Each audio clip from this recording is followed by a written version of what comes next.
Bonsoir et bienvenue sur www.tvlafranjesus.com et sur Orao TV. Je suis le pasteur Michel Mouyembe de l'église Parole de Vie à Libramont-Chevigny. Vous êtes bien connectés ce soir à l'émission Parole de Vie. Et ce soir, nous avons un invité, donc le prophète Ngawala, qui nous vient de la RDC, donc la République démocratique du Congo, avec qui nous allons nous entretenir sur le sujet de l'élection divine. Bonsoir, prophète Francis. Bonsoir, pasteur Michel. Comment allez-vous? Je vais très bien, Dieu fait grâce. C'est une grâce de vous avoir à nouveau ce soir avec nous sur le plateau Parole de Vie. Donc, bienvenue. Donc, nous allons parler ensemble donc, sur l'élection divine, n'est-ce pas? Exactement. Alors avant d'entamer ce sujet, nous allons incliner nos têtes dans la prière pour recommander ce moment entre les mains du Seigneur afin que ce soit un moment de bénédiction, un moment d'enrichissement aussi spirituel au nom de Jésus-Christ. Prions le Seigneur. Éternel notre Dieu, nous te remercions pour ta grâce.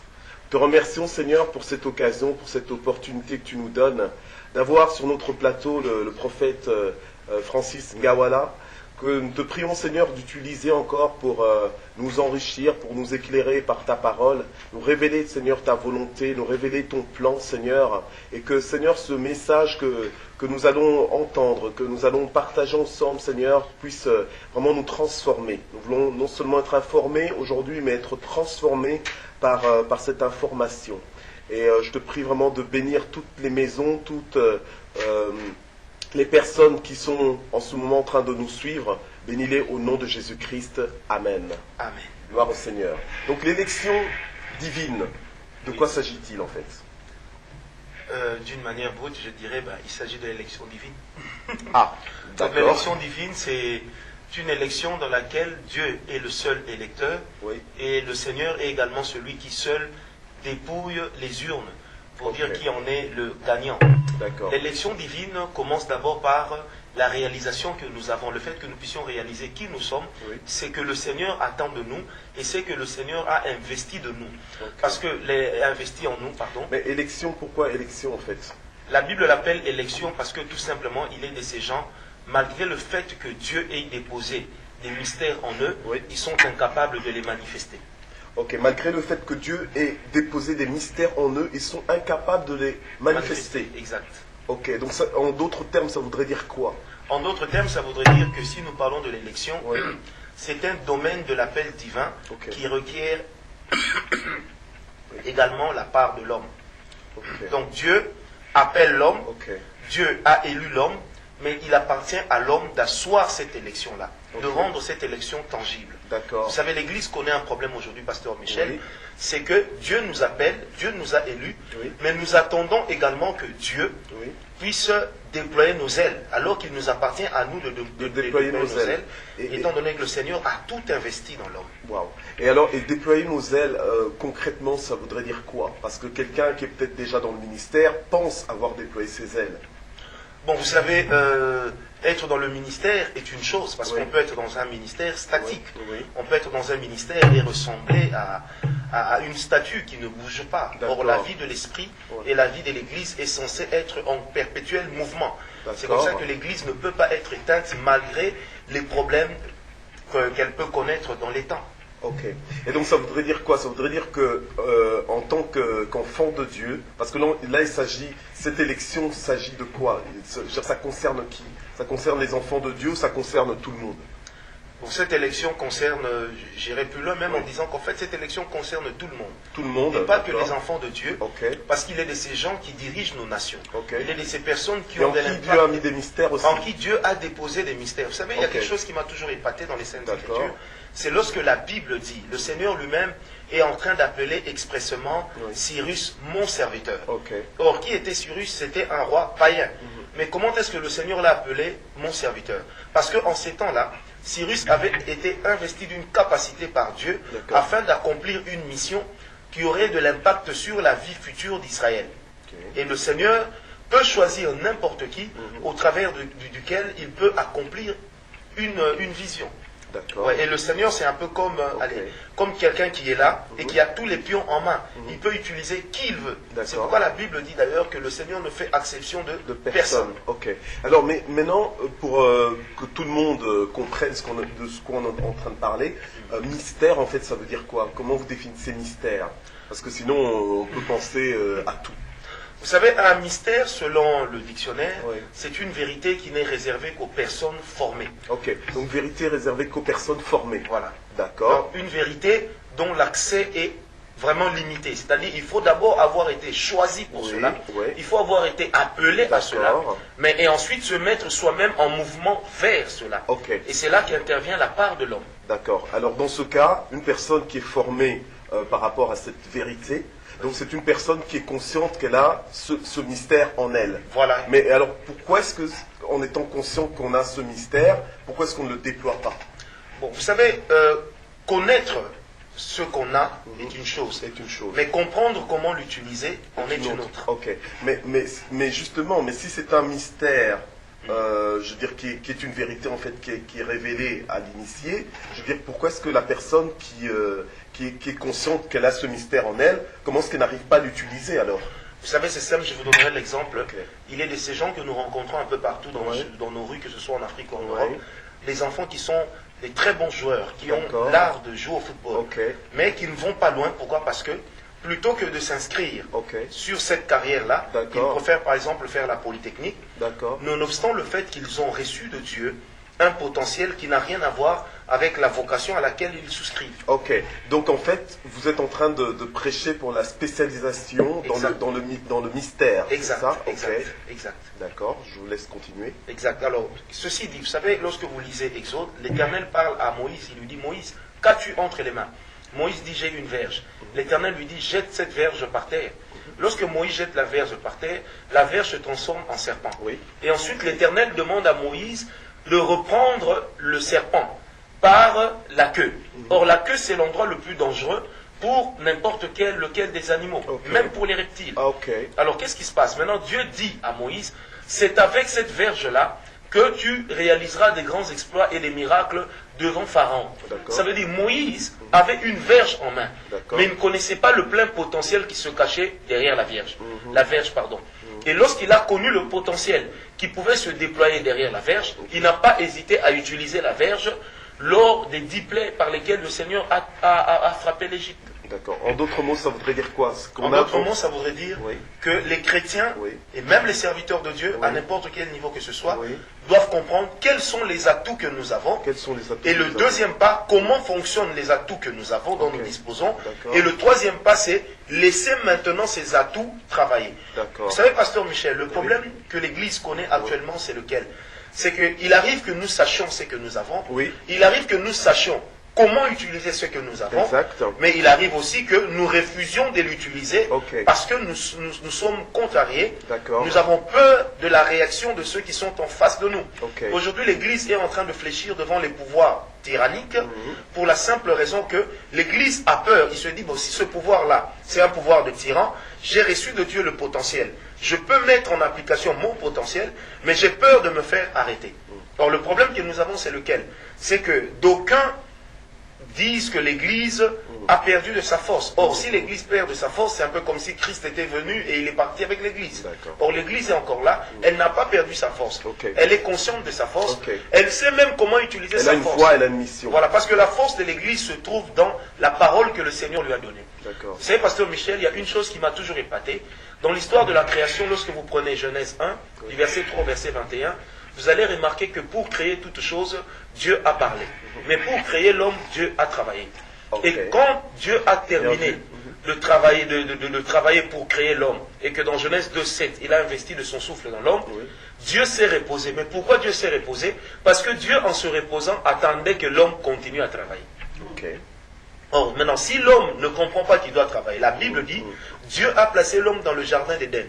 Dieu est allé en bon berger prendre tous les animaux, tout son cheptel, il l'a conduit vers l'homme et il a dit à l'homme, nomme les animaux. C'est-à-dire, moi Dieu, je ne vais plus travailler parce que j'étais créé pour continuer mon travail. Et qu'a fait l'homme? Il a utilisé la même méthode que Dieu qu'est-ce qu'il a fait? Il a parlé. Il a donné des noms aux animaux. Et ces noms-là existent jusqu'à aujourd'hui. Et l'Église doit comprendre que, étant investie du potentiel de Dieu, étant investi, vous savez, Dieu, l'homme est le seul être en termes de créature en qui Dieu n'a pas seulement donné un potentiel, mais le Seigneur, surtout lorsqu'on reçoit Jésus-Christ comme Seigneur et Sauveur, Dieu lui-même s'investit dans l'homme. Et dans Galates 2,21, l'apôtre Paul dira, ce n'est plus moi qui vis, mais c'est Christ qui vit en moi. Donc ce que nous démontrons, loin d'être seulement le potentiel de Dieu, doit devenir la vie de Dieu que nous démontrons. Pasteur Michel, si j'ai été élu pour cela, et si je crois que cette vie, je l'ai en moi, je vais la démontrer sans effort, et ça m'amènera dans une vie de repos. Et pourquoi dans le repos? Parce que je saurai comment faire pour atteindre tel résultat. Donc quand on est élu, en fait, en d'autres mots, on est élu, on doit faire ce pourquoi on est élu. Exactement. C'est pourquoi là, j'en profite également pour dire, permettez-moi de prendre un peu la parole comme ça. Non, je t'en prie. J'en profite également pour dire que, vous savez, aujourd'hui, il y a quelque chose qui est en train de souffler dans l'Église. C'est le vent de l'imitation et de la photocopie. D'accord. Mais le problème avec un ministère de photocopie, c'est que la photocopie ne peut pas être un ministère de paternité. Ça veut dire qu'une photocopie ne peut pas engendrer, puisqu'en elle-même, elle ne porte pas les empreintes de l'original. Et la photocopie d'une photocopie finit par se transformer en une feuille blanche. Si vous imitez Jex, qui va vous imiter? Et le jour où on vous mettra sur le même podium que Jex, qu'est-ce que vous allez faire? Et c'est un problème. Or, ces gens-là, pour en arriver là où ils sont aujourd'hui, là où ils sont arrivés, ils ont cru en leur potentiel, ils ont su comment travailler leur potentiel, et ils ont osé mettre leur potentiel en jeu, en application, et ça marchait. Et je crois que le Seigneur qui nous a appelés ne nous a pas moins appelés que les Américains. Donc c'est la force dans la différence. Voilà. Nous n'avons pas reçu l'esprit jumeau de l'esprit de la création. Nous n'avons pas, nous, surtout en Afrique, le jumeau du Saint-Esprit que les Américains ont reçu. Nous avons reçu le même Saint-Esprit. Mais pourquoi est-ce que nous sommes différents? Parce qu'il y a le problème de la francophonie qui intervient. Avec les francophones, nous avons un problème majeur, c'est lequel? Nous réfléchissons. C'est pourquoi Descartes ne pouvait jamais être un Américain, ni un Britannique. Le problème avec les francophones, c'est la réflexion. On veut réfléchir sur tout et on veut une logique dans tout ce que nous faisons. Or, les Américains, nous les connaissons, ce sont des hommes qui sont prêts à se jeter à l'eau et à risquer. Or, qui ne peut pas risquer, ne peut pas non plus savoir quels sont ses potentiels. Dans Ésaïe, la Bible dit que déploie tes ailes, déploie tes cordages et allonge-toi. C'est-à-dire, on doit connaître nos limites pour les repousser. Vous savez, Pasteur Michel, ceux qui marchent par la foi, s'ils sont incapables de connaître leurs limites, ils ne sauront pas non plus en quoi est-ce que Dieu répond par rapport à leur foi. C'est pourquoi Dieu, sachant cela, dira ceci dans le Nouveau Testament, que Dieu fait au-delà de ce que nous pensons, croyons et demandons. C'est-à-dire que lorsque je crois, j'ai une idée de ce que je veux. Lorsque je demande, je sais précisément ce qu'il me faut. Amen. Et lorsque je pense, je me fixe cela en moi. Et Dieu ne peut pas faire que ce que je veux, ce que je demande ou ce que je pense, sinon je finirai par croire que ce sont mes propres efforts. Et connaissant mes limites, ça me permet d'avoir une vie de louange et d'adoration, parce que je saurai que le Seigneur m'amène au-delà de mes limites. Mais aujourd'hui, l'Église est devenue une Église cartésienne. Or, la Bible dit dans Habakkuk, mon juste vivra par la foi, et non par la réflexion. Ok, gloire au Seigneur. Et donc, par rapport à cette élection, vous avez un texte biblique que vous voulez lire? Oui, 2 Pierre 1, le verset 10. La Bible dit, 2 Pierre 1, excusez-moi, là je suis sur 1 Pierre. 2 Pierre 1, le verset 10, la Bible dit ceci. C'est pourquoi, frères, efforcez-vous d'autant plus d'affermir votre vocation et votre élection. En le faisant, vous ne broncherez jamais. Il y a 2 éléments que j'aime ici, la vocation et l'élection. Vocation qui vient du latin vocare, qui signifie appeler. Donc ça veut dire que nous naissons avec un appel. Ensuite, il dit d'affermir votre appel à quoi? Un appel, en fait, nous n'avons pas été créés comme des pierres que Dieu a jetées dans ce monde. Nous avons été créés avec un but, avec un objectif. Et l'appel, c'est justement l'objectif que nous avons reçu avant même de naître. D'accord, un appel individuel. Un appel individuel. Parce que la destinée de l'homme, Pasteur Michel, c'est un rêve que le Seigneur lui-même s'est fait avant de créer l'homme. Tel que vous êtes là aujourd'hui, vous travaillez à Libramont, dans les Ardennes. Qu'est-ce qui se passe? Le Seigneur s'était dit, je veux sauver ce coin de la Belgique. Et qu'a fait le Seigneur? Il s'est dit, pour y parvenir, je vais créer un homme qui sera comme ça, il aura 1 mètre, il aura autant, il sera comme ça, il va se marier à Zita, il aura autant d'enfants. Ok? Donc ça veut dire que nous avons été créés, taillés à la mesure du rêve de Dieu. Amen. Et ce rêve de Dieu là dans nos vies, c'est ça la destinée, mais c'est aussi ça l'appel. Ok. Et on dit donc, c'est pourquoi, frère, efforcez-vous d'autant plus d'affermir votre vocation. Et comment est-ce qu'on affermit une vocation? Oh, vous savez, pasteur Michel, il y a beaucoup de choses. Mais la chose la comment est-ce qu'on affermit cette vocation? La chose la plus importante dans l'Église, vous savez, aujourd'hui, c'est que nous croyons plus au potentiel du diable qu'au potentiel de Dieu. Okay. Lorsque un serviteur de Dieu guérit les malades, nous disons directement que, attention, il doit avoir des fétiches. En fait, c'est à croire que la vérité, c'est que notre foi est basée sur les fétiches, plutôt que sur la puissance de Dieu. Or, là où le péché abonde, la grâce de Dieu doit faire quoi? Doit surabonder. Aujourd'hui, nous ne pouvons pas faire vérifier le vrai par le faux. C'est le vrai par le faux, non. C'est au vrai d'annuler le faux. Ce n'est pas parce qu'il y a des faux euros ou des faux dollars sur le marché que nous allons rejeter cette monnaie. Non, nous continuons à utiliser, que ce soit aussi bien l'euro que le dollar. Et c'est la même chose. Et le problème, c'est lequel dans l'Église aujourd'hui? Pour bien affermir notre vocation et même notre élection, on doit d'abord, premièrement, commencer par se poser la question, quel est le potentiel que Dieu a mis en moi? À quoi suis-je appelé? Et pourquoi est-ce que le Seigneur m'a amené sur terre? D'accord. Parce que l'homme est censé découvrir pourquoi il est là. Ok. Et comment est-ce qu'il le découvre? Il le découvre premièrement par la prière. Okay, par la deuxièmement par l'adoration. Parce que la prière est différente de l'adoration. Okay. Lorsqu'on prie, on établit un dialogue. Mais lorsqu'on adore, on libère un cœur vers le cœur de Dieu. Okay. Et dans le psaume 84, le verset 5, la Bible dit, le roi David parlant, il dit ceci, lorsque j'entre, je paraphrase, lorsque j'entre dans ta présence, je trouve dans mon cœur des chemins tout tracés. Donc ça veut dire que le Seigneur, le roi David est en train de faire comprendre à nous autres aujourd'hui qui suivons ce soir cette radio, la foi en Jésus, le roi David est en train de nous faire comprendre une chose, c'est que quand nous allons dans la présence de Dieu, la révélation que nous avons de Dieu nous révèle de facto qui est-ce que nous sommes nous-mêmes. Okay. Lorsque Jésus-Christ a pris Pierre, Jean et Jacques, il est parti avec eux sur la montagne de transfiguration, vous allez remarquer que lorsque Élie et Moïse apparurent, Pierre dira, permets maître que l'on bâtisse ici 3 tentes. Une pour toi, une pour Jean, une pour toi, une pour Élie et une pour Moïse. Mais il n'a pas compté ce que eux étaient. Ça veut dire que quand nous avons la révélation de Dieu, la première des choses qui paraît à nos esprits, c'est qui nous sommes. Lorsque le voile du temple, le pan de la robe du Seigneur a rempli le temple à l'époque d'Ésaïe, Ésaïe s'écrira en disant, malheur à moi homme, car j'ai vu Dieu face à face, certainement que je mourrai. Ça veut dire que dans la présence de Dieu, lorsque nous entrons dans la présence de Dieu, la révélation que nous avons premièrement, c'est qui nous sommes. Nous avons la révélation du regard de Dieu sur nous. Parce que le Seigneur a un regard. Les gens pensent souvent que c'est surtout d'abord ce sentiment de culpabilité, mais pas forcément de l'identité par rapport à ses forces. Voilà. Parce que bon, après les mentalités sont un peu comme ça, on voit que le négatif, non? Voilà, parce que ça c'est vrai, ce que vous dites est parfaitement vrai.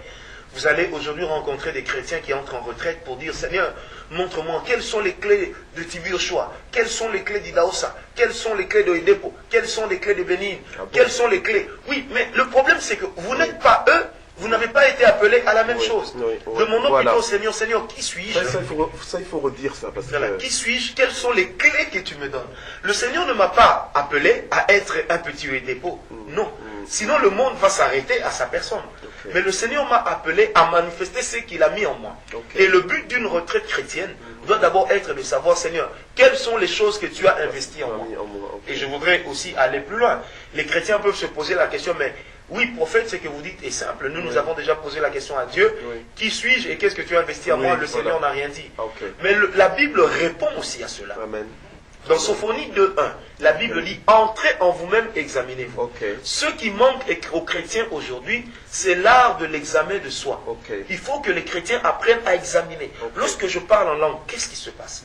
Lorsque je médite la parole de Dieu, comment est-ce que je réagis à cela? La deuxième chose, c'est de savoir également quels sont les talents que je démontre facilement. Parce que le Seigneur, en nous appelant, il tient compte de ce que nous savons. Et la destinée de l'homme, ou la vie de l'homme, l'appel de l'homme, se cache d'abord dans son potentiel et dans ses compétences naturelles que le Seigneur a mises en lui. Ok, gloire au Seigneur. Ça me fait penser un petit peu à Josué et Moïse, puisque je veux dire, après la mort de Moïse, allez, Moïse est mort, mais le Dieu de Moïse est resté vivant, évidemment. Amen, amen. Et Dieu, en fait, il s'est révélé à Josué. Et en fait, une des premières choses qu'il lui a dit, c'est que c'est Josué maintenant qu'elle allait prendre la relève, et que Dieu sera avec Josué de la même façon qu'il a été avec Moïse. Exact. Et ça, je crois que ça fait quand même quelque chose, parce que des fois, on peut voir des ministères et tout, et se dire que tiens, mais est-ce que Dieu peut agir dans ma vie de la même façon qu'il agit dans la vie de tel? Est-ce que Dieu peut être avec moi comme il est avec cette personne dans son ministère? Vous savez, il y a une nuance, pasteur Michel. Oui. Dieu a été avec Josué. Oui. Mais Dieu n'a pas fait les mêmes choses. Voilà, exactement. C'est pour ça que je dis être avec lui, quoi. Pas faire la même chose, mais être avec lui. Et je vais bien m'expliquer. Oui. Pour être avec Dieu, avant d'être avec Josué, a d'abord demandé un jour à Moïse de changer le nom de ce jeune homme et de lui donner le nom de Yehoshua. Deuxièmement, il y a aussi une réalité et une vérité importante. Moïse, qui est tiré de Moshe, en hébreu, veut dire soit étendue d'eau, veut également dire celui qui est tiré de l'eau. Et Yehoshua, en hébreu, veut également signifier le petit poisson. Donc il y avait une relation spirituelle entre Moïse et Josué. Dans Exode 33, la Bible dit que lorsque Moïse partait pour entrer dans la tente d'assignation, alors que la gloire de Dieu s'y trouvait, Josué l'attendait déjà. Et la Bible dira, lorsque Moïse en sortait et que son visage rayonnait, Josué restait dans le temple, dans la tente. En fait, ce qui nous tue aussi aujourd'hui, nous voulons que Dieu marche avec nous comme il a marché avec nos pères. Mais, premièrement, nous ne respectons pas nos pères. Nous ne respectons pas ceux qui sont venus avant nous. Nous sommes les premiers à livrer leur nudité au grand jour. Et ça, c'est un problème. C'est un problème. Parce que l'onction que tu respectes, c'est celle que tu attires. L'onction que tu ne respectes pas te combattra. Et quand vous parlez de l'onction que tu respectes, là, vous définissez l'onction comment, en fait? Je définis l'onction. Parce que pour les gens, l'onction, c'est ce qui te fait tomber. Non, l'onction, ce n'est pas que ce qui te fait tomber. L'onction, c'est une capacité, mais l'onction, c'est aussi un caractère. L'onction, c'est une capacité, l'onction, c'est aussi un caractère. Oui. Parce qu'un homme ou un doit avoir du caractère. C'est pourquoi la Bible dit dans 1 Jean 2, 27 que l'onction que vous avez reçue vous enseignera toutes choses. Là, bien sûr, on parle aussi du Saint-Esprit, mais non seulement du Saint-Esprit, mais on parle aussi de l'onction. La présence de l'onction dans nos vies doit travailler notre caractère. Et lorsque l'onction travaille notre caractère, nous aurons le caractère à la taille de l'appel et de l'élection que nous avons reçu de Dieu. Gloire au Seigneur. Gloire au Seigneur. Amen. Mais récemment, justement, je lisais le témoignage, la biographie d'un évangéliste. Et cet évangéliste, en fait, disait qu'à un moment donné, on lui a dit, écoute, il faut absolument que tu rencontres Reinhard Bonnke, parce que tu vibres comme lui. Et lui, justement, un jour, on lui a dit, tiens, Reinhard Bonnke, il n'est pas loin dans la ville, il tient une campagne et tout ça. Il a été voir. Et ce qu'il a vu l'a vraiment challengé, quoi. Ça a vraiment défié. Et ensuite, il a essayé de contacter Reinhard Bonnke pour le rencontrer. Alors, ce qui est intéressant, pourquoi je raconte ça, c'est qu'à un moment donné, Reinhard Bonnke l'appelle dans son bureau en Allemagne, à Francfort, et ils discutent pendant 2 heures. Et alors, Reinhard Bonnke lui dit, mais en fait, tu sais, vas-y, fais, donc comme vous êtes en train de dire, donc déploie ce qui est en toi, parce que Dieu est avec toi de la même façon dont il est avec moi. Amen. Et je t'assure que justement, cet homme, il est aussi en train de travailler pour le Seigneur. Son ministère a été impacté. Voilà. Parce que l'un des moyens d'attirer ce que l'autre a, c'est d'avoir aussi en soi un vide qui a la forme du plein que l'autre a. Donc la soif pour Dieu, c'est ça? Pas seulement la soif. C'est quoi alors? C'est-à-dire que disponibilité ou quoi? Pas seulement ça. Oh là. Il y a aussi, vous savez, lorsque vous n'êtes pas appelé à une chose, vous pouvez avoir la soif, ça sera difficile de manifester cette chose. Donc d'accord. Et lorsqu'on est appelé à une chose, le Seigneur nous conduit généralement vers des personnes qui ont la chose pour laquelle nous avons été appelés. D'accord, donc les connexions divines. Voilà, exact. Et c'est même ça la base d'une connexion divine. C'est-à-dire, ce n'est pas nous qui provoquons, mais c'est le Seigneur qui nous amène vers des personnes qui ont la chose qu'il nous faut. Et lorsque nous entrons en connexion avec ces personnes-là, nous avons le vide qu'il faut pour être remplis par le plein que eux possèdent. Ok, un peu comme quand Dieu voulait oindre le premier roi d'Israël, il a conduit les pas de Saül. En fait, il a envoyé Saül sans que Saül sache qu'il envoyait vers Samuel, quoi. Et c'est cela la providence divine. Ok. C'est cela la providence divine. Il a amené Saül, il a conduit Saül chez Samuel, mais c'était sur instruction de qui? D'un serviteur. Dieu ne fait exception de personne. Sur le chemin de l'élection, comme on disait, la première des choses, c'est de savoir, Seigneur, qui suis-je? La deuxième des choses, c'est de savoir, Seigneur, qu'est-ce que tu as mis en moi?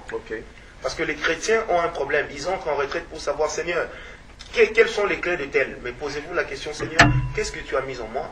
Et la deuxième démarche, la troisième, à accomplir, c'est de poser la question à Dieu, Seigneur, comment puis-je utiliser ce que tu as mis en moi? Vous savez, aujourd'hui, les cimetières sont remplis de personnes qui avaient un potentiel non utilisé. Les cimetières sont remplis de personnes qui avaient des rêves non réalisés. Vous savez, lorsque la Bible parle dans Hébreux 11, en descendant à Hébreux 12, la Bible dit que les anciens ont salué de loin la promesse, mais cette promesse-là était pour des temps bien marqués. Premièrement. Deuxièmement, cette promesse-là, ce n'était que la promesse de la venue de Christ et pas autre chose. Mais cette promesse-là n'avait rien à voir avec ce que le Seigneur leur avait dit en tant qu'intuito personae. Ça veut dire que le Seigneur s'était adressé à eux, humainement parlant et personnellement. Vous voyez, pasteur? Donc c'est important. Je peux avoir des promesses de Dieu, je peux savoir à quoi le Seigneur m'a appelé, je peux également aller jusqu'à savoir ce que Dieu a mis en moi, mais le pas le plus important, c'est Seigneur, aide-moi à mettre cela en pratique. Et lorsque vous priez ainsi, le Seigneur peut vous aider de plusieurs manières. Il va vous ouvrir les connexions et le Seigneur vous donnera aussi les opportunités qu'il faut pour parler au peuple de Dieu. Ce soir, pendant que nous parlons ici à la radio, je sais et je suis convaincu, à la télé, pardon, je suis convaincu de tout mon cœur qu'il est de ces gens qui se trouvent chez eux, sur leur canapé, en train de nous suivre, revenant du travail, pour lesquels le Seigneur et auxquels le Seigneur est réellement en train de répondre à un besoin au travers de ce que nous disons. Et ça, c'est une opportunité que le Seigneur leur a donnée de nous écouter. Or, pour que le Seigneur leur donne cette opportunité de les écouter, de nous écouter, le Seigneur m'a d'abord donné l'opportunité d'entrer en connexion avec vous, pasteur Michel. Et c'est cette connexion-là qui nous permet d'amener Dieu là où les hommes ont besoin de lui et là où les hommes ont besoin de sa parole. Gloire au Seigneur. Et j'irai même plus loin pour dire que lorsque vous savez qui vous êtes, vous savez ce que vous êtes, et vous savez comment manifester ce que Dieu a mis en vous, vous ne serez pas l'ami de tout le monde. Vous ne pouvez pas fréquenter les amis vous ne pouvez pas être l'ami de tout le monde, ni fréquenter tout le monde. Qu'est-ce que vous entendez par là, en fait? J'entends par là parce que bientôt, il y aura peut-être des chrétiens qui ne seront pas très sympathiques, parce qu'ils ont mal compris ça. Non, je ne parle pas de... Ça n'a rien à voir avec la sympathie. Non, parce que la sympathie fait partie des valeurs humaines. C'est une vertu humaine. Mais qu'est-ce que vous entendez par là? J'entends par là que je ne peux pas me lier d'amitié avec une personne qui ne contribue en rien dans ma vie. Ça veut dire que je dois aussi être capable de savoir quelle est la contribution de mon entourage direct sur mon élection. Quel est l'impact de mes amis sur l'appel que j'ai reçu de Dieu? C'est même en fonction de cela que je peux choisir qui peut être mon ami. Tout le monde peut être mon camarade, mais tout le monde ne peut pas être un ami pour moi. Mais alors là, dans ce cas, ça ne fait pas un peu intéressé comme attitude? Bon, vous savez, ça fait intéresser, mais il faut savoir faire la part des choses. Il y a des amis, il y a des camarades et il y a des connaissances. Le problème dans ce monde, c'est que nous voulons coller l'expression ou le terme ami à tout le monde. Or, un ami... Ami Facebook. Voilà, ami Facebook par exemple. Or, un ami, c'est quelqu'un avec qui on peut partager des choses importantes. Et c'est quelqu'un qui peut impacter votre vie et vous influencer positivement. Un ami, c'est également une personne qui peut veiller sur ce que vous êtes et qui peut vous dire ne faites pas ceci, ne faites pas cela. C'est que tout le monde ne peut pas toujours faire avec vous. Donc je peux être gentil avec tous, je serai sympa avec tout le monde, ouvert même s'il le faut, mais je ne peux pas appeler tout le monde ami. Je ne peux pas convier tout le monde dans mes moments de prière personnelle. Puisqu'il y a de ces gens qui risqueraient de ne pas comprendre ce que Dieu fait avec moi. Et qui peuvent se dire, mais comment le Seigneur se révèle comme ça à un homme? Moïse partait sous la tente d'assignation, il amenait Josué avec lui, mais pendant que son frère Aaron, son grand frère, était en vie. Mais pourquoi il ne l'amenait pas là-bas? Parce que ce n'était pas le lieu de la communion entre Moïse, Dieu et Aaron. Mais c'était le lieu de la communion entre Moïse, Dieu et Josué. Et le Seigneur voulait que Josué soit déjà impacté par la qualité de l'intimité dont il faisait montre avec son serviteur Moïse. Et lorsque dans Josué 1, verset 2, l'Éternel dira à Josué, mon serviteur Moïse est mort. Maintenant lève-toi, prends courage, amène Israël à Canaan. Je serai avec toi comme j'ai été avec Moïse. En fait, Josué savait ce que ça voulait dire. Et ça lui a redonné de la force. Et le Seigneur, loin de lui apporter une nouvelle révélation, il lui dit, donc il semble lui dire, tu as déjà la révélation de ma personne parce que Moïse t'a déjà conduit chez moi. Et là, j'ouvre une parenthèse pour dire, pasteur Michel, un vrai père spirituel doit être capable d'amener les fils spirituels qui sont sous sa responsabilité, il doit être capable de les amener dans la présence de son Dieu. Amen. Amen. Et c'est pourquoi un fils spirituel ne peut jamais dire à un père spirituel que mon Dieu te bénisse, parce que le fils spirituel n'a pour Dieu que le Dieu de son père. Je ferme la parenthèse. Que Dieu nous bénisse. Non, il faut revenir là-dessus, parce que il faut parler des choses telles qu'elles doivent être dites, parce que vous connaîtrez la vérité, et la vérité vous affranchira. Redites-le un peu, s'il vous plaît. En fait, ce que j'étais en train de faire comprendre, c'est ceci. Moïse avait son grand frère, son frère aîné Aaron, qui était là. Mais Moïse n'entrait pas dans la tente d'assignation avec Moïse. Dans Exode 24, la Bible dit... Avec Aaron, pardon. Moïse, la Bible dit, Moïse a pris les 70 anciens. Il a pris Aaron, ils sont allés sur la montagne. Les 70 sont restés au bas de la montagne. Aaron a dû s'arrêter à un certain niveau, mais seul Moïse est arrivé au sommet, parce que la gloire était forte. Et la même gloire qui était sur le sommet de la montagne descendait dans la tente d'assignation. Moïse n'a amené personne avec lui, excepté Moïse. Parce que le rôle d'un père spirituel, lorsqu'il est en train de contribuer à l'élection du fils, c'est quoi? C'est d'amener le fils dans la présence de son Dieu. C'est-à-dire que le père doit ouvrir son cœur. Et dans ces moments forts de prière et de révélation avec Dieu, il faudrait que le fils soit là, parce que c'est dans ce moment-là que le père est en train de forger dans le fils le caractère d'un serviteur, parce qu'on ne peut pas être un bon maître lorsqu'on n'a pas appris à être un bon serviteur. Oui, exactement. Et le père amène le fils dans la présence de son Dieu, et le fils ne peut jamais dire au père spirituel, voilà papa, que mon Dieu te bénisse, puisque c'est le père spirituel qui a amené le fils dans la présence de son Dieu. Ok. Et donc vous, dans l'église, alors, j'imagine que dans l'église, ils n'oseraient pas trop vous le dire. Non, vous savez, pasteur Michel, je voudrais également compléter une chose importante. Oui, bien sûr. Vous savez, tous ceux qui viennent dans nos églises ne sont pas forcément nos fils spirituels. Ça, oui. Tous ceux qui viennent dans nos églises, nous les conduisons à Jésus. Mais le fait de conduire quelqu'un à Jésus ne fait pas de vous son père. Ça fait de vous le gagneur de son âme. Mais le père spirituel, c'est celui qui impactera votre vie et c'est celui qui va vous communiquer les autoroutes de la vie spirituelle.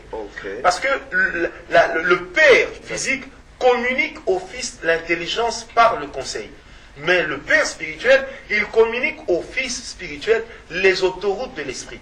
C'est-à-dire le père spirituel, c'est l'homme qui est capable de dire au fils, attention, si tu marches de telle manière, tu risqueras de perdre l'élection divine, puisque l'élection divine, ça se perd. Si on peut la fermir, c'est qu'on peut aussi la diluer. Si on peut la fermir, c'est qu'on peut aussi on perd de la force. Ok, mais qu'est-ce que vous dites, l'élection divine, ça se perd?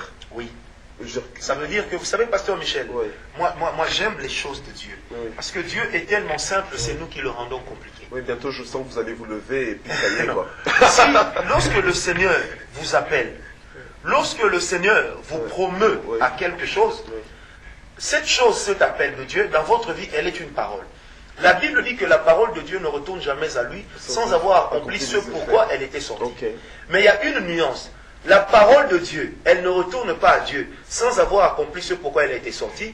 Mais la Bible ne dit pas que l'homme de Dieu ne mourra pas sans avoir accompli ce pourquoi il a été créé. Il y a une nuance, pasteur Michel. Lorsque le Seigneur vous adresse la parole, lorsque le Seigneur vous assigne une mission, lorsque le Seigneur vous a élu pour quelque chose, si vous n'affermissez pas votre élection, cette élection-là passera à quelqu'un d'autre. Amen. Moïse est mort, mais l'élection de Moïse est allée de facto sur Josué. L'essentiel, c'est que la parole que Dieu avait dite à Moïse dans Exode 3, que Israël doit sortir de l'Égypte pour Canaan, devrait s'accomplir. Dieu ne peut pas se dédire quant à sa parole, mais quant à l'objectif, c'est-à-dire quant à l'homme, L'homme est contournable, mais la parole de Dieu demeurera toujours incontournable. C'est que Dieu dit qu'il peut faire avec vous. Lorsque vous ne marchez pas dans la sanctification, lorsque vous ne respectez pas les valeurs divines, lorsque vous ne marchez pas de sorte à asseoir et à affermir votre élection, l'élection restera, mais l'élection changera de case. Elle ira chez quelqu'un d'autre parce que Dieu ne peut pas tarir. Voilà, un peu comme ce qui s'est passé avec Saül. Exactement. Il avait été élu, donc programmé pour... Voilà. Mais il a failli à sa programmation, en fait. Voilà. Et même ce qui s'est passé entre Élie et Élisée. Oui. Lorsque le Seigneur a posé la question à Élie, que fais-tu ici? Élie dit, mais Seigneur, tue-moi. On a tué tous tes prophètes, je suis resté moi seul, tue-moi. Dieu n'a pas dit à Élie que tu vas vivre encore. Mais le Seigneur a semblé dire à Élie, pourquoi te tuer avec tant d'onction? Va oindre ces gens-là. Va oindre particulièrement Élisée pour qu'il, j'aime bien la Bible dit, pour qu'il devienne prophète à ta place. Et lorsque Élisée a été oint, l'Éternel, quelque temps après, a repris Élie. Ouais, le Seigneur a repris Élie. Parce qu'on ne peut pas mourir avec le potentiel de Dieu. Il faut que le potentiel de Dieu demeure. Et lorsqu'on ne marche pas de manière à asseoir ce que Dieu fait, je vous dis, nos téléspectateurs, vous qui nous suivez, chers amis, pasteurs, prophètes, docteurs, apôtres, évangélistes, diacres, anciens, frères et sœurs, messieurs, mesdames, citoyens et citoyennes, je vous dis la vérité, vous n'êtes pas incontournable quant à l'élection divine. Si vous sortez du cadre tracé par Dieu pour votre élection, le Seigneur ne pourra plus vous protéger, et de cette élection-là passera à quelqu'un d'autre. D'accord. Donc là, ça fait un peu écho à Esther, en fait, finalement. À ce qui s'est passé aussi avec Esther. Voilà. Quand on lui dit, bah, écoute, si tu ne le fais pas, si tu ne fais pas ce que tu es supposé le faire, Seigneur suscitera quelqu'un d'autre. Voilà. Et Mardoché avait l'intelligence de l'esprit. Il dira d'abord à Esther, n'est-ce pas pour des temps comme ceux-ci que Dieu t'a amené dans le palais royal? Et ensuite, Dieu, Mardoché dira à Esther, ou fera dire à Esther, si toi tu ne te lèves pas pour combattre pour Israël, le Seigneur se choisira quelqu'un d'autre. Et j'aime bien, Esther dira, allez dire à Mardoché de convoquer un jeûne de 3 jours. Et elle dira, après 3 jours, je viendrai devant le roi. Et s'il faut que je meure, je mourrai. Ça, c'est l'attitude de quelqu'un qui a l'élection. Si Dieu m'a parlé, si Dieu m'assigne une mission, s'il faut que je meure, eh bien, je préférerais mourir sur le champ de mission. Et c'est comme disait Bonaparte, Napoléon, que les vrais généraux, les vrais militaires ne peuvent pas mourir sur un lit d'hôpital. Ils doivent mourir sur le champ de bataille. Et nous croyons que l'élection de Dieu représente pour nous notre champ de bataille. Je préfère mourir dans le contexte de mon élection que mourir en dehors de mon élection. C'est pourquoi dans mon élection, dans l'élection de Dieu dans nos vies, la richesse, l'argent ne sont que des éléments que Dieu nous donne pour parfaire notre élection et pour nous permettre de bien utiliser ce que Dieu nous a donné en étant dans un cadre confortable. D'accord. Et ce message, en fait, vous le propagez en sachant bien que vous le propagez à des gens qui ont compris que, au-delà de cette élection, de manifester les mystères que Dieu a mis dans leur vie ici sur la terre, l'objectif évidemment c'est d'entrer au ciel. Vous voyez ce que je veux dire? Parce qu'il y a élection, il y a vocation, élection. Vous savez, pasteur Michel, moi j'aime bien les chrétiens d'aujourd'hui. Mais je leur en veux aussi beaucoup. Ok, allez-y. Le problème c'est que l'Église vit pour le ciel. Pour le ciel. Or l'Église doit d'abord vivre là où nous sommes et manifester le ciel sur terre. Voilà. Mais en sachant bien que la finalité c'est le ciel. La finalité c'est le ciel. Mais en attendant le ciel. Mais mourir avant, ce n'est pas une promotion. Amen. La Bible dit les morts en Christ ressusciteront en premier. Vous savez pourquoi? Parce que les morts en Christ sont sous nos pieds. Ils sont enterrés sous terre. Mais il faudrait qu'ils ressuscitent avant, qu'ils atteignent notre niveau pour qu'ensemble on monte. La Bible ne dit pas que les morts en Christ monteront avant. La Bible dit seulement qu'ils ressusciteront en premier. Donc ce n'est pas une promotion. Et je suis en train de dire à quelqu'un que la compréhension de l'élection divine dans la vie d'une personne a le potentiel de lui accorder la longévité au même titre que l'honneur que nous donnons à nos parents. Donc si vous comprenez ce à quoi vous êtes appelé, même si la mort toquait à votre porte, vous êtes à mesure de lui dire, oh mort, je ne t'attendais pas parce que je n'ai pas encore vécu pleinement mon élection et je ne l'ai pas manifesté totalement. Puisque dans l'élection divine, vous avez le concept de la promesse, vous avez le concept de la vision, sauf que dans l'élection divine, vous êtes en train de lutter pour parfaire cela et vous êtes en train de lutter. C'est pourquoi l'apôtre Paul dira, je traite durement mon corps. Je traite durement mon corps. Et plus tard, et avant cela, déjà dans Corinthiens, il dira, tout m'est permis, mais tout ne m'est pas utile. Il dit, ceux qui courent dans l'arène, ils courent tous, mais un seul parvient à décrocher le gros lot, à décrocher la coupe. Donc, pourquoi est-ce que l'apôtre Paul s'adonne à une telle discipline? Pour la simple raison qu'il veut asseoir l'élection qui est en lui. Lorsque je comprends l'élection que j'ai, il est de ces choses que je ne ferai pas. Non pas parce que j'ai peur de qui me voit, mais parce que je me dis, je risque de perdre mon élection. Le problème avec l'élection divine, ce qui est dangereux, c'est que la logique de l'élection divine est que c'est le Seigneur qui est l'électeur. C'est-à-dire que c'est le Seigneur qui est l'électeur et c'est lui qui déclare qui a remporté l'élection. Et si c'est le Seigneur qui est l'électeur, où irons-nous loin de sa face? Et où est-ce que nous pouvons nous cacher pour ne pas être vus ou aperçus par Dieu? C'est pourquoi, pour bien marcher de manière à assurer notre élection, il est important de prendre au sérieux notre relation avec Dieu. Le sérieux dans la relation avec Dieu va nous affranchir, même de la pauvreté. Et comment quelqu'un prend au sérieux sa relation avec Dieu en fait? C'est simple, vous le voyez à la manière dont il marche. Il ne développera pas une vie d'hypocrisie, il n'aura pas une double vie. Une vie de nuit et une vie de jour. Il restera le même. La Bible dit dans Ésaïe, la Bible dit dans Ésaïe 21, Sentinelle, que dis-tu de la nuit? Et j'aime la réponse de la sentinelle. La sentinelle dira, le jour approche, mais la nuit aussi vient. Comme pour dire, nuit comme jour, moi sentinelle, je resterai sentinelle. Ok. Et alors vous parlez par rapport à la pauvreté, qu'est-ce que vous disiez? J'étais en train de dire que lorsque vous comprenez l'élection divine dans votre vie, vous ne pouvez pas vivre dans la pauvreté. Parce que le Seigneur vous assure... Vous ne pouvez pas vivre dans la pauvreté. Mais il y a des gens qui sont dans la pauvreté. Et comment vous expliquez ça? Vous savez, la pauvreté ne peut pas venir de Dieu. Parce que la pauvreté est une œuvre démoniaque. D'accord. Oui. Et Jésus-Christ a encouragé les gens à la pauvreté en esprit et non à la pauvreté dans la chair. Parce que la Bible dit que nous avons été faits par le Seigneur, roi et sacrificateur. Avez-vous déjà vu un roi pauvre?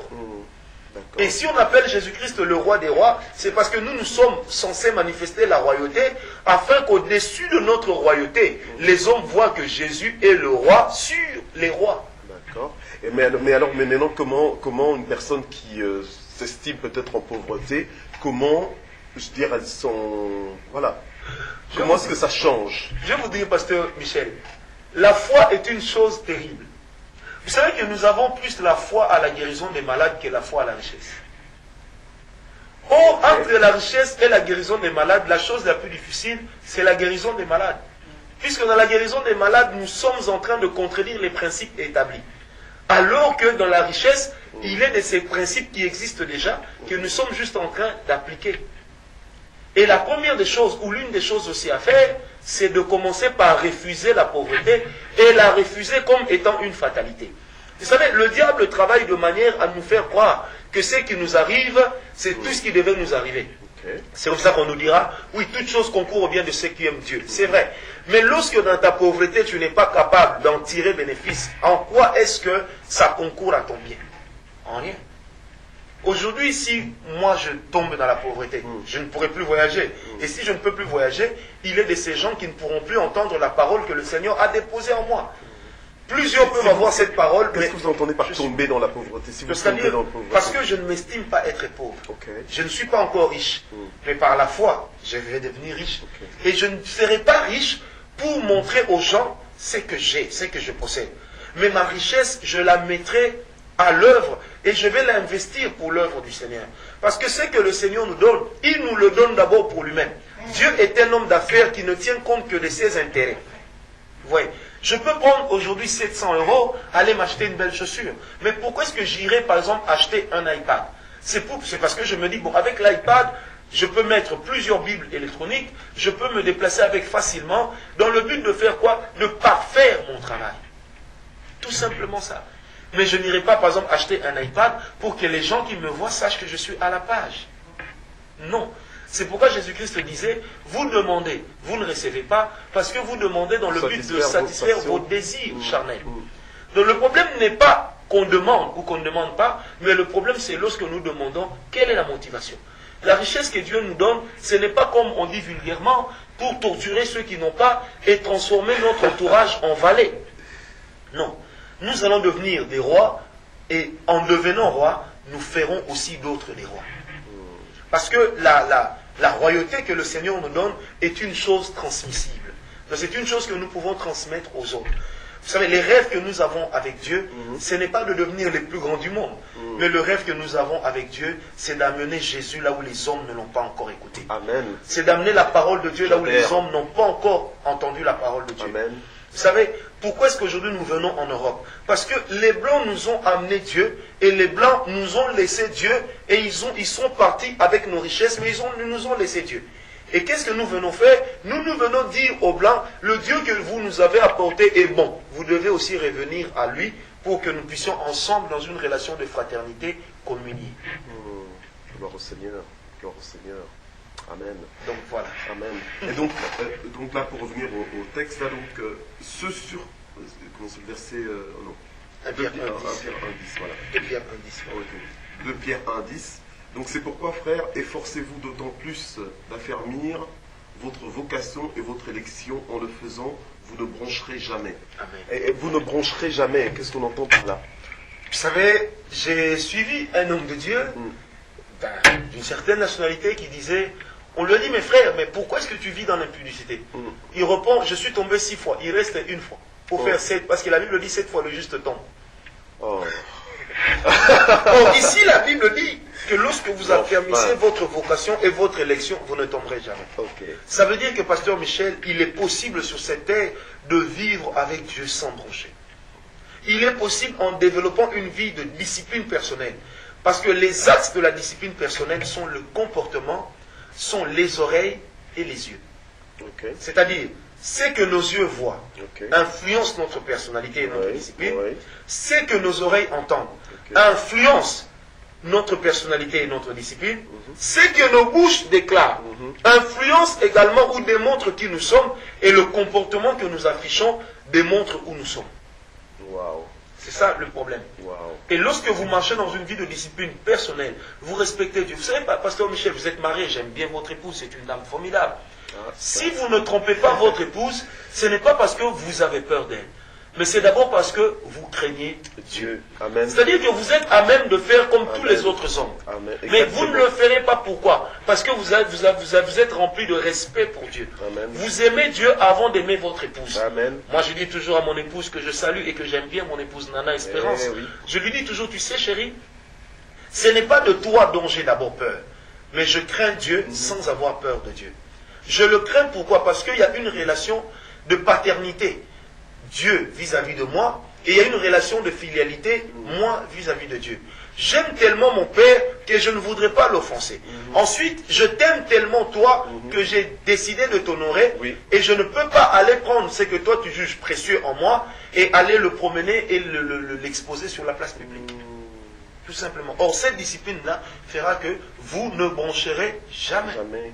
Amen, amen, amen. Oui. Donc, Pasteur Michel et tous les autres pasteurs, serviteurs de Dieu qui nous suivaient, chrétiens, tomber n'est pas une fatalité.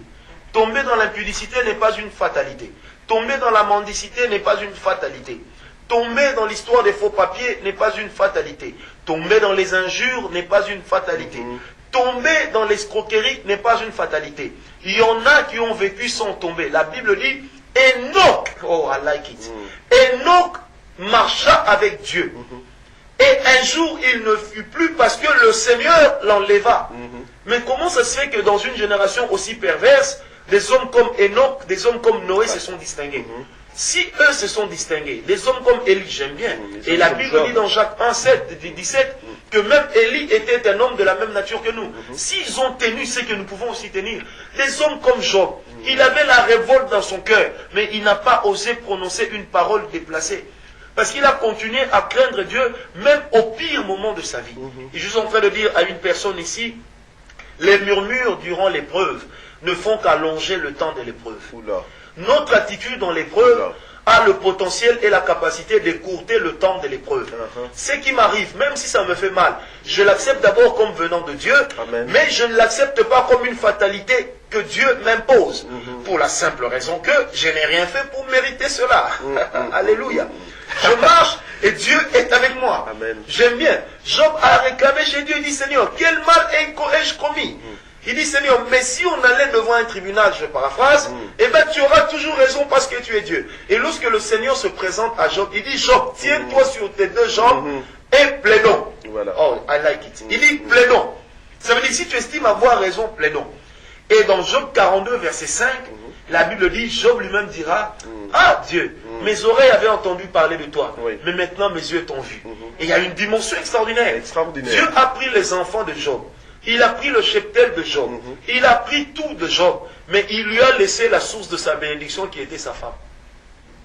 Dieu, en prenant ses enfants, a laissé à Job l'endroit par où les enfants étaient sortis. Et c'est de la même femme que sont sortis les autres enfants. Comme pour dire que dans la vie avec Dieu, le Seigneur peut vous priver de tout, mais il vous gardera la source. Amen. Et tant que vous êtes connecté à la source, Dieu sera avec vous. La Bible dit dans Osée, j'ai amené ton cœur dans le désert pour parler avec toi. Et dans Ésaïe 43, la Bible dit que même dans le désert, je conduirai l'eau jusqu'à toi. Et j'aime Dieu. Parce que même dans le désert de nos vies, fournissons un effort pour ne pas perdre la présence de Dieu. Wow. Et généralement, nous perdons la présence de Dieu parce que nous murmurons et nous nous croyons plus intelligents que Dieu. Si le Seigneur m'impose quelque chose, même si ça ne me plaît pas, si c'est Dieu, je l'accepte d'abord. Mais je sais que ça ne sera pas une fatalité pour ma vie. Mais quand vous dites fournissons un effort pour ne pas perdre la présence de Dieu, est-ce que la présence de Dieu, quoi, on la maintient ou... On la maintient. Oui, mais je veux dire, on entre dans la présence de Dieu, on en ressort. Oui. Parce que la présence de Dieu, c'est comme un lieu de fréquentation. Un lieu de fréquentation. C'est comme une dimension que nous atteignons à force d'aimer Dieu. Pas de prière, mais à force d'aimer Dieu. À force d'aimer Plusieurs prient par religion. Par religion, ouais, par mais il faudrait que nous puissions d'abord aimer Dieu. Dieu n'est pas un religieux. Nous devons apprendre à l'aimer. Nous devons apprendre à aimer Dieu plus que tout. J'aime bien une chanson américaine qui dit I love to love you. Donc j'aime t'aimer. Le roi David, que j'aime beaucoup, dira une chose, il dit, Seigneur, mon cœur, dit de ta part, cherche l'Éternel. Oui. Je te cherche, ô Dieu de Jacob. Donc ça veut dire que, non, David a tenu des dimensions dans sa vie où, des fois, il sentait que son cœur n'avait pas envie d'aller vers Dieu. Mais qu'est-ce qu'il faisait? Il parlait à son âme. Puis il disait, va vers Dieu. Et David, lorsqu'il a pris le pouvoir, parmi ses premières réalisations, qu'est-ce qu'il a fait? Il a bâti ce qu'on appelait la cité de David. Pourquoi? Parce qu'en bâtissant la cité de David, il y a installé son armée. Ça lui permettait d'aller sur la montagne d'En-Gedi ou la montagne des oies sauvages afin de vaquer à l'adoration. Et un jour, il dira dans le psaume 100, Seigneur, amène-moi sur un rocher que je ne puis atteindre. Donc cet homme était animé tous les jours de la soif de découvrir Dieu. Vous savez, un homme spirituel cesse de grandir dès lors qu'il croit qu'il est arrivé. Parce que nous ne sommes pas arrivés. Vous savez, Pasteur Michel, les anges sont anges depuis toujours, mais ils continuent toujours à avoir des raisons ou des sujets pour adorer Dieu. C'est extraordinaire. Mais nous, les hommes qui n'avons que 40 ans, 35 ans, 30 ans, 25 ans, 50 ans, 60 ans, 70 ans, il nous arrive de tomber en panne sèche des paroles. Et nous sommes les premiers à dire, Seigneur, je n'ai plus rien à te dire, je ne trouve rien à te dire. Non, c'est impossible. Si la vie de Dieu est en nous, nous avons aussi sa nature, et nous avons aussi sa capacité. Et cette vie de Dieu en nous nous poussera toujours vers Dieu. C'est pourquoi une femme comme Catherine Kuhlman disait, prenez-moi tout, mais laissez-moi mon Dieu. Et par rapport à, justement, pour revenir à la vocation et à l'élection, parce qu'on dit, bon, donc il faut affermir votre vocation, votre élection. Je crois qu'aujourd'hui, par votre message, vous avez réveillé quelque chose dans la vie de téléspectateurs, de nous tous, je pense. Amen. Parce que, oui, parce que je crois que vraiment, on a plané haut. C'est vraiment, on a été loin en hauteur. Mais je veux dire, Saül, par exemple, dans son cas, il vivait sa vie normalement, jusqu'au jour où, en fait, je veux dire, il a rencontré Samuel et qui lui a dit ce qui était en lui. Donc comme vous dites, les mystères que Dieu a mis en toi. Exactement. Donc comme aujourd'hui, par exemple, des gens vivaient, peut-être qu'on courait après des choses, du matériel, on courait, je sais pas, ça dépend des niveaux de chacun, mais tout d'un coup, hop, le message, il arrive. Je veux dire, alors, maintenant les gens se réveillent, se disent, tiens, je dois affermir ma vocation, je dois affermir mon élection. Mais qu'est-ce que qu'est-ce que Dieu m'annonce? Vous comprenez ce que je veux dire? Dans le sens que il y a des chrétiens, il y a des chrétiennes qui ont vécu jusque-là sans trop savoir que Dieu est capable de les utiliser. Exactement. Et maintenant, vous venez avec ce message. Peut-être qu'ils ne se sentent même pas concernés. Vous dites quoi, ça, maintenant? Moi, je dirais aux chrétiens que dans l'élection divine, il y a une élection particulière ou individuelle, oui, mais aussi une élection communautaire. Okay. Cessons en tant que chrétiens de croire que nous sommes les rébus de la société. Cessons et arrêtons de croire que nous ne valons rien. Donc réconciliation d'image de soi. Le fait que vous soyez en vie, vous devez réconsidérer l'image de soi et partant de là, vous refaire une nouvelle identité. Okay. Là où le Seigneur vous a placé, il y a au moins une chose que vous pouvez faire, c'est gagner une âme au Seigneur. Ah, amen. Oui, là où le Seigneur vous a placé, vous avez au moins quelque chose à faire, c'est d'annoncer le royaume des cieux. Amen. Là où le Seigneur vous a placé, vous avez une mission à accomplir. C'est d'annoncer que Christ revient bientôt. C'est pourquoi sortons de notre vaine manière de marcher et de vivre. C'est que les chrétiens doivent arrêter de subir la société et les chrétiens doivent faire la société. Amen. Ouais, ce n'est pas parce que nous sommes dans une société qui accepte l'homosexualité que l'Église se dira, par peur qu'on ne ferme les portes de nos églises, nous n'allons pas dénoncer de telles choses. Parce que même si vous fermez les portes de l'Église, vous ne fermerez pas l'Église. En fermant les portes de l'Église, l'Église est un corps spirituel. Et vous ne pourrez pas fermer ces portes, la fermer elle, parce que vous n'y aurez jamais accès. Même lors du communisme en Chine le plus rude, même dans le communisme le plus rude avec l'hiver russe, il y a eu quand même des hommes malgré ça qui ont cru Dieu. Qui n'ont pas cru en Dieu, mais qui ont cru Dieu. Amen. Parce que tout le monde peut croire en Dieu, mais tout le monde ne peut pas croire Dieu. Or la Bible parlant d'Enoch dit, Enoch a cru Dieu. Gloire au Seigneur. En tout cas, nous voici bientôt arrivés, donc dans quelques minutes nous allons clôturer donc cette émission. Je vous demanderai peut-être de clôturer l'émission en prière, de prier donc pour tous les téléspectateurs, vraiment que ce message puisse vraiment produire les fruits pour lesquels le Seigneur a envoyé cette parole. Et merci parce que c'était un message très puissant, comme je disais, vraiment auteur. Et je crois qu'il va être rediffusé parce qu'il faut vraiment qu'on le saisisse et prenez note. Hein, je veux dire, si vous n'avez pas pris note maintenant, prenez note à la rediffusion pour pouvoir relire et prier sur ce qui vous a été dit. Amen. Avec votre permission, je voudrais dire à tous nos téléspectateurs, nous nous sommes basés à Kinshasa. Je suis président du ministère La Voix de la Puissance Divine, Ngawala Ministries. Je suis également pasteur titulaire de l'église Parole de Foi à Kinshasa. Vous pouvez trouver nos messages en tapant sur vos claviers sur Prophète Francis Ngawala. Sur YouTube, vous avez nos messages. Vous nous trouvez également sur Facebook et vous nous trouvez dans notre site personnel www.ngawalaministries en un mot.net. Ngawala Ministries en anglais, .net. Et je voudrais par ailleurs bénir également Papa Leta qui nous a reçus et qui a coordonné cette activité. Nous voulons aussi bénir le pasteur Michel, son épouse et toute sa merveilleuse famille. Merci. Et je crois de tout mon cœur que là où vous nous suivez, le Seigneur a parlé à quelqu'un. Celui à qui le Seigneur a parlé peut également entrer en contact avec nous ou le pasteur Michel directement. Et là où vous êtes, soyez bénis au nom de Jésus. Au nom de Jésus. Amen. Amen. Merci beaucoup, prophète Ngawala. Merci, pasteur. Et à très bientôt. À très bientôt. Voilà, nous voici donc arrivés à la fin de cette émission Parole de vie. Nous nous retrouvons samedi prochain pour une autre émission Parole de vie, donc de 20h à 21h. C'était le pasteur Michel Muyembe de l'église Parole de vie à Libramont-Chevigny en Belgique. Que Dieu vous bénisse et à très bientôt. Au revoir. Au revoir.